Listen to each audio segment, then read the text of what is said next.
Welcome to another edition of Nevada on the Air. I'm delighted to have a dear friend on the program today. Now, notice I didn't say old friend. I won't go there. Even though I've known her for 40 years, it's hard to believe. But in my view, no one represents Las Vegas better than Shelley Berkley, and I'm thrilled to have her on this episode of the program. Shelley, welcome. Mitch, thank you so much for having me, and it's really great to see you. Yes. We do go way back. We do. A lot of people say that, but we really legitimately do.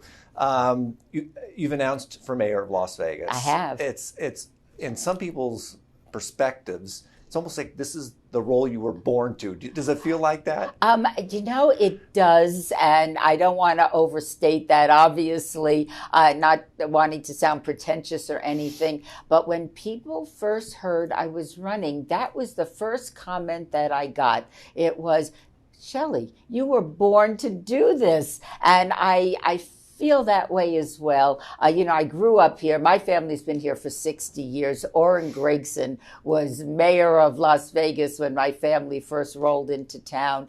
And it's a position I've always aspired to. And I think I can do it well. I certainly know the community very well, having been a 60-year resident. And, my congressional district completely overlapped the city of Las Vegas. And I also represented North Las Vegas. So all of the issues that the city of Las Vegas is dealing with are issues that I dealt with my entire time when I was serving in Congress. Well, it's looking at your resume, of course, State Assembly and Nevada Board of Regents, and you mentioned your congressional tenure, 9 years with Touro University. So let's go through these. It's almost like these questions sort of fit in part of your resume, So let's talk about the state legislature and how it impacts cities, right? There's always that kind of tug of war between the state legislature and county commission and city. And I'm thinking about, everybody, it's like alphabet soup when you talk about SB this and AB that, but I'm thinking about this SB 184, which is this attempt to go into North Las Vegas, expand the city council, eliminate positions. There's some folks in North Las Vegas, particularly the new mayor, Pamela Goins-Brown, who that is opposing that kind of thing. And I wanted to know, how would you go ahead and deal with the good folks in Carson City? Well, Mitch, I realize that everything I have done in my life and all the offices I have held prepare me for this next adventure and prepare me to represent the people of the city of Las Vegas. When I was in the state legislature, now I was 31 years old when I served in the legislature. And as you recall, my son Max was born in May of election year. And I won that election in November, a few months later. And then Max and I proceeded to go back and forth to Carson City before he was 1 year old. And so I don't think I slept much that year. but nonetheless, when you're young, it doesn't matter.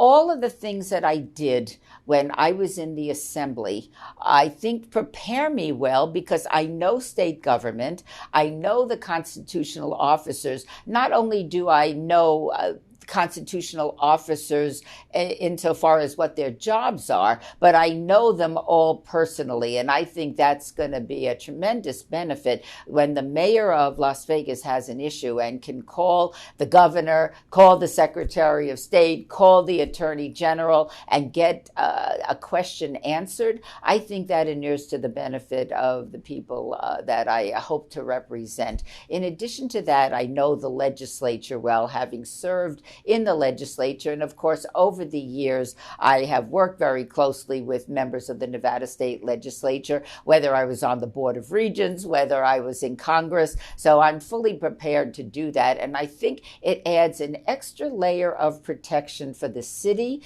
just in case the legislature or a legislator introduces legislation that you, in your best judgment, do not believe is beneficial to the people of the city. So I think that's prepared me well for being mayor. Yeah, sounds like it. There's not only some inherent tension between the state legislature and the city, but there's well-known tension between the city and the county. And it all depends on who's chair of the county commission and who is mayor at Las Vegas at the particular time. Everything from who's going to appear at the Strip and who's going to, what about a lands bill? And you dealt with that when you were in Congress. I did indeed. How do you balance those competing interests between the city and the county? Well, interestingly enough, and I believe that it's personal. Politics is personal. Everything is personal. I happen to enjoy an extremely cordial relationship with each member of the county commission. And I am quite confident that not only our friendships, but our ability to work together will only be enhanced if I'm lucky enough to win this election. But I have spoken to a number of the county commissioners. I understand that there have been tensions forever. But I'm hoping that who I am and my relationship with the county commissioners and understanding the difference between the city and the county, I think that also will create a very cordial working relationship. And again, always protecting the people of Las Vegas and making sure that nobody treads on the city, but also having a cordial relationship with people that are working hard and are elected just like you are, and we all have a job to do, and we should be doing it to benefit the people that live in Southern Nevada. You've always had an interest in education, of course, being on the Board of Regents as well. And I realize being mayor or being a member of the city council is more of a soapbox, but there are municipalities in Nevada, specifically in Southern Nevada, that say, we want more of a voice in what the Clark County School District does. How do you view your role? Well, actually, and that also, not only have I been on the Board of Regents, but I just spent almost 10 years as the CEO and senior provost of Touro University. And of course, we have about 1,700 students there, and it's primarily medical, but also education. That we provide master's degrees for teachers that are already teaching in the Clark County School District. Should the Clark County School District be broken up and it becomes a responsibility of the municipalities, while I may not embrace this fully, I think it's got a lot of questions that need to be answered before anything like that ever happened. But if that should happen, I know education, I know how to do education, and I think that I would be able to steer the city if we're going in that direction. So I'm fully prepared to do that should I be called upon to do it. And you're maybe alluding to the fact there could be some inequities the way that those districts are split up. So how do you protect some of the citizens of the city that need protection? Most definitely. And it would be, as you know, that ballot question failed in the last election. But should it pass in the future, then that is going to create a tremendous responsibility for the city of Las Vegas in particular here, because we're talking about that. But the mayor is going to be responsible for making sure that the people of the city of Las Vegas, the children of the city of Las Vegas, are going to be able to get a good education, and the city is going to be running a school district. I'm not sure that any city in the state of Nevada is prepared to do that, but should we have to do that, should the voters in their infinite wisdom decide that's the direction they want to go, I'm fully prepared to take the reins. You know, the last election was kind of interesting because it basically said, regardless if you're a conservative or liberal, if you lived in a red state or blue state, crime seemed to be one of the dominant issues. People seem to say, we don't feel safe for whatever reason. It might be just a perception. Mm-hmm. So what is the mayor's role in that? Well, actually, I'm very, very good friends with our new sheriff, and I like his brand of policing and what he's talking about, community policing and being involved in the community and making changes that I think will be beneficial to the people of Las Vegas and also to the police department, because let's face it, they're human beings that are doing a very challenging job. So I am very excited about working with Kevin. Actually, Kevin, the sheriff, and I have worked together after October 1.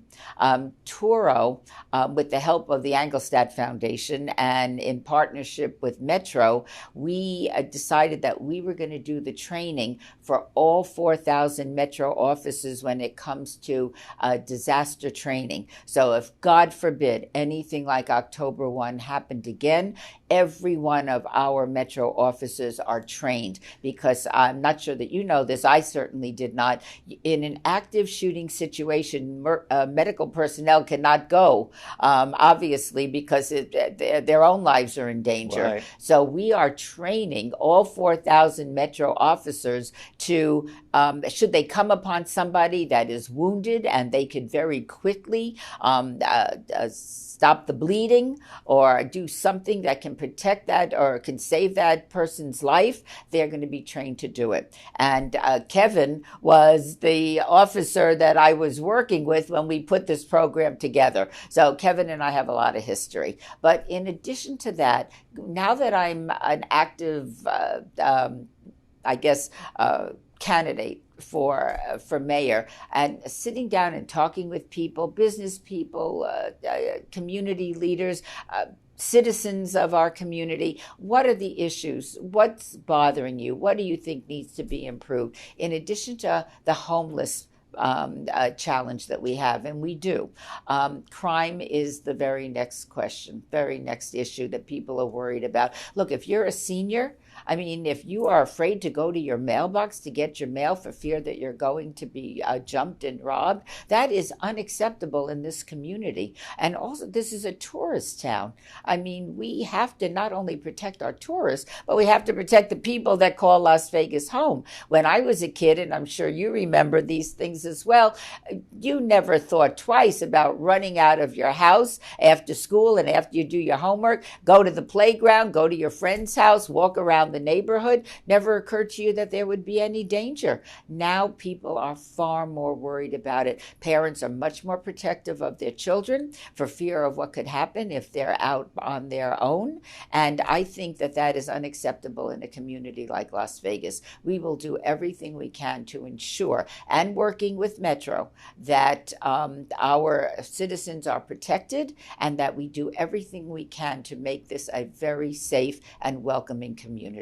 You mentioned homelessness. Maybe that's the number 2 issue, or maybe number 3 issue. There's no easy solution for that. There is no Every easy community solution. is dealing with it. Yes, they are. Is there anything that we can look towards, even long term, in order to ameliorate that situation, aside from some of the draconian ideas that have been floating around? Yeah, we don't. Look, let me give you a couple of factoids that are very, very interesting and very pertinent to this challenge. Number one, almost 40% of the people living on the streets or are on the streets are veterans, which indicates to me that we don't do a very good job after these men and women do their service for our country. When they come back, we don't transition them very well back to civilian life. It's an issue that I dealt with when I was in Congress, and it's a persistent and getting worse issue. I've working with with our federal officials, and I know federal government pretty well after 7 terms in Congress.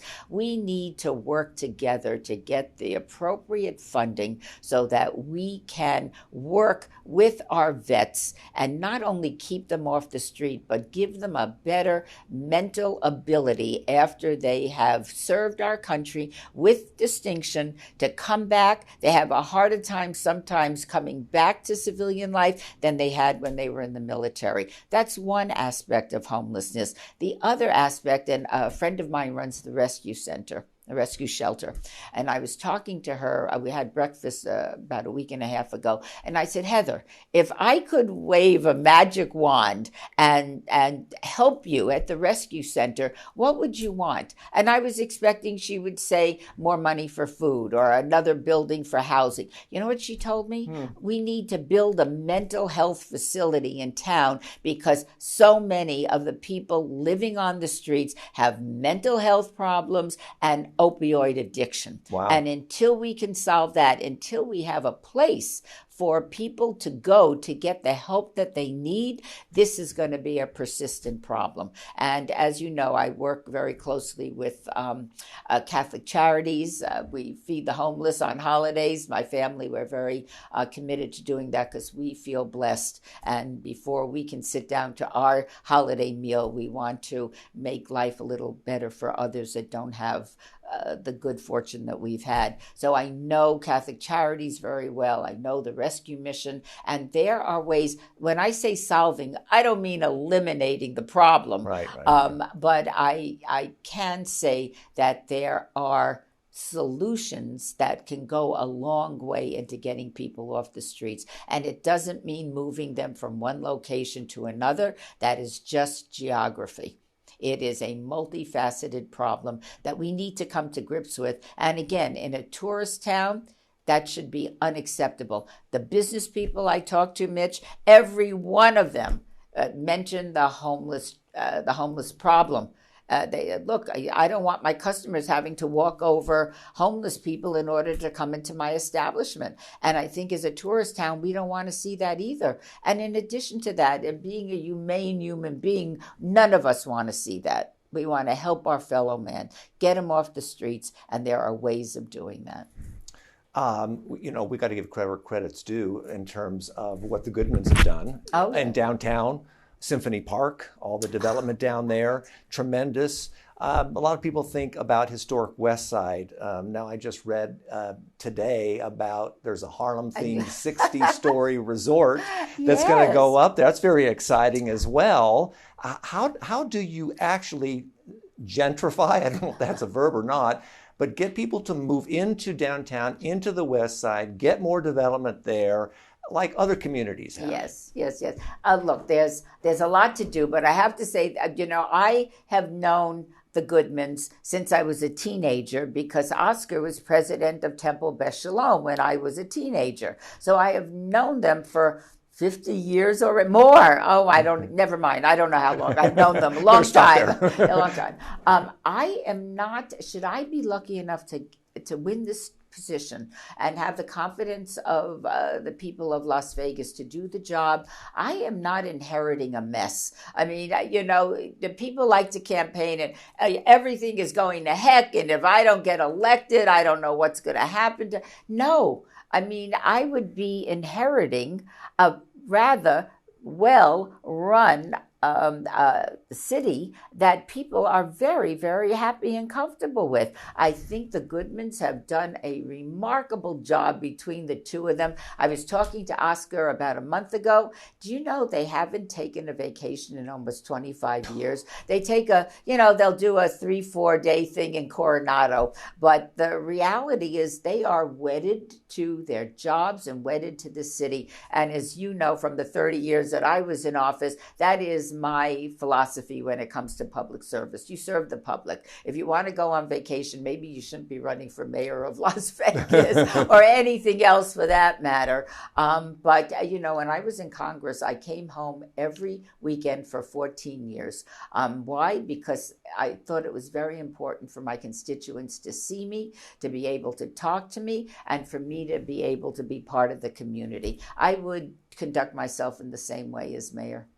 Now, one last question, and that is this economy is starting to come back. Las Vegas is doing great. Gaming tax revenue, all that is happening. Northern Nevada experiences technology boom, and then all of a sudden they kind of realize we don't have enough housing for everybody.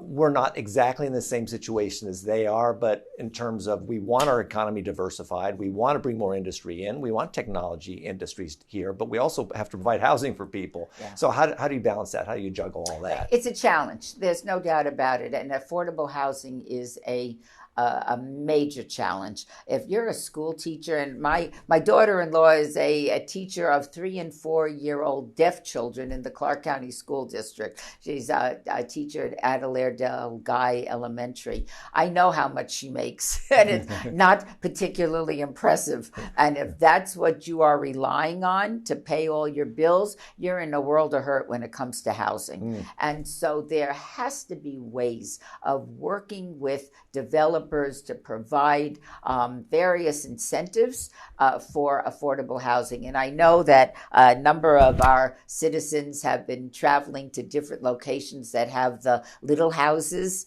They're about 600 to 800 square feet. I've been in a few of them, and they're really, you can't believe that that's only 600 feet. They've used the space very, very well. Tiny homes. Tiny homes, that's what it is. And I think that is not the answer to the problem, but it's for some people it would be the answer. Other people, we need to be able to incentivize developers to provide affordable housing for the people that call Las Vegas home and are working one job or two jobs and still can't make ends meet. And I'll tell you this, and this is why it's such a passion for me. When my family moved to Las Vegas, I was 12 years old. Other than the initial shock of coming here in the middle of the summer and thinking my family had taken me to hell. It was so hot. But it was the first time after a few years, because we rented an apartment in the Boulevard Park Apartments before there was a boulevard across the street. So it was before the Boulevard Mall you're talking yes, about. Yes, before the Boulevard Mall. But these were the Boulevard Park Apartments. I'm not even sure they were named that at that time, but that's where they were. A few years later, we bought a home. It was the first time my family ever purchased a house. It made all the difference in the world to us. We were a part of the community. We belonged here. We had roots here. We owned something. And I know how it changed my family and the way we thought of ourselves. And I doubt that it's much different now. And I would like to be in a position to help people realize that dream of home ownership. It's something that was very important to my family, and I don't think it's any less important to so many other families now. Great. Well, Shelley, thank you for joining us. Well, thank you. Isn't there more time? Well, if we have the rest of the day, I guess we could. There's lots of it. Well, we'll have you back because there's ongoing issues that we could talk about. Even talking about Yucca Mountain and take a stand against that, because that keeps surfacing. You waged that battle when you were in Good Congress. Heavens, yes. Yes, it's got, a half-life of 24,000 years, doesn't it? I think it's more like 350,000 years. But who's counting? Very good. Well, thank you again. Thank you, Mitch. I appreciate it a lot. It's been a pleasure. Always and fun. Thank you for joining us. We'll see you next time. Bye-bye.